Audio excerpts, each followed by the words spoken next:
αυτό δεν βγαίνει. Έχω κολλήσει τη λάσπη.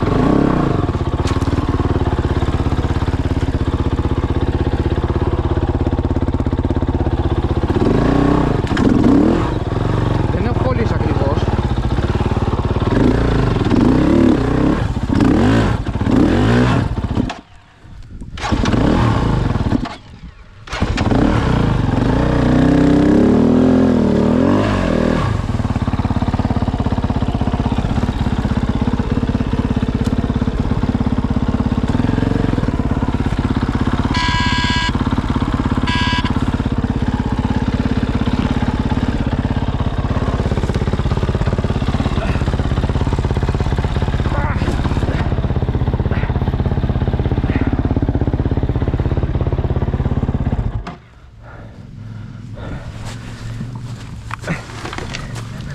Όχι ρε, απλά πάνω να τα ανεβάσω με τα χέρια.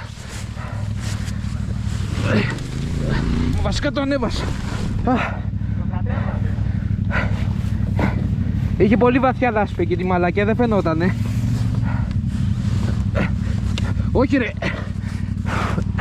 Ω μαλάκα, δεν ήταν καλό αυτό. Έκανα ένα κράκε μέση μου, ελπίζω να μην το πληρώσω αυτό. Είχε βυθιστεί ρε τέρμα μέσα. Αυτό ήταν τέρμα όλο μέσα είχε χωθεί. Είχε σκάψει. Το βγάλα με τα χέρια. Έπρεπε να είχα ανέβει από εκεί. Α, εντάξει, βγήκε και λίγο χώμα. Μια χαρά. Για κάτσε να το βάλω μπρος. Πάρ' το μπρος, να φέρω τη μούρη εδώ, θα βγει. Ναι, αυτό. Τώρα.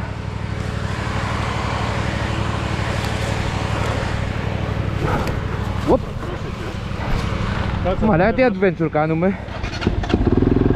Άστο, το βγάλω. Βγήκε τώρα.